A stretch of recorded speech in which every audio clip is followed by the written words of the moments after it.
2 రోజులు గోవాలోనే ఉందామనుకున్నా. నువ్వు దారిలోనే చంపేలా ఉన్నావుగా. ఏంటి ఏం మాట్లాడవు?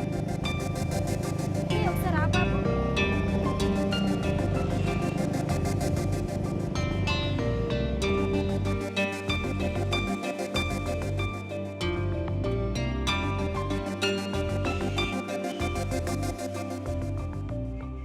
ఇప్పుడు పోనీ ఇలానే గోవా పోదాం. ఏంటి ఇలానా? ఎలా? ఇలానే. నీ స్పీడ్కి నాకు భయం వేస్తుంది. ఇప్పుడు ఎంత స్పీడ్ అయినా పెంచు, ఏం పర్వాలేదు. హాయిగా ఉంది. ఇలా డ్రైవ్ చేయడం కష్టం, ఎవరైనా చూస్తే బాగోదు. నాకు బాగుంది.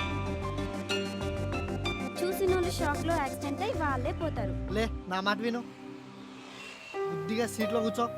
నేను లేవను, ఇలానే ఉంటాను ప్లీజ్. ఏంటి పూజ ఎంగేజ్మెంటా? నాకు చెప్పలేదు. నాకు చెప్పకుండా ఎలా రావాలి? పుట్టి అబద్ధమే, దానికి పెళ్ళంటే అస్సలు ఇష్టం ఉండదు. నువ్వు నేను గోవా వెళ్తున్నాం కదా, ఎంజాయ్ చేయడానికి అలా చెప్పా. నీ షార్ట్ ఫిల్మ్స్ కంప్లీట్ అయితే నేనేం చెప్తే అది చేస్తాను, గుర్తుందా? ఇంత తొందరగానా? మనతో మామూలుగా ఉండదు.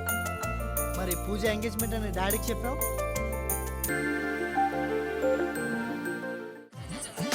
నమస్తే సార్. ఏం తీరు, ఎలా ఉన్నావు? ఏంటి మేడం అంత భయపడ్డారు? నేను మనిషినే కదా మేడం. నీ పళ్ళని వాళ్ళని చూసి భయపడ్డా.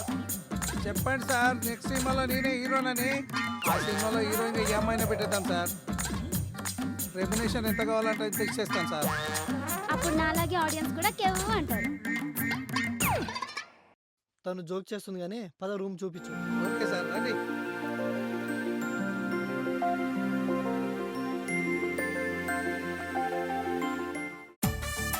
రండి సార్, రండి రండి మేడం, రండి. ఈ హోటల్ రూమ్లో చాలా స్పెషల్ సార్. ఈ రూము గోవాలో ఇటువంటి వాస్తు లేదు. ఏంటి అంత స్పెషల్? పవన్ కళ్యాణ్ ఈ రూమ్లోనే ఉన్నాడు. ఈ మధ్య నిజమైన ఎంగేజ్మెంట్లే క్యాన్సిల్ అవుతున్నాయి. అది అబద్ధమే కాబట్టి ఈజీగా క్యాన్సిల్ అవుద్దిలేరా. ఇంత ఈజీగా అబద్ధాలు ఎలా చెప్తావు నువ్వు?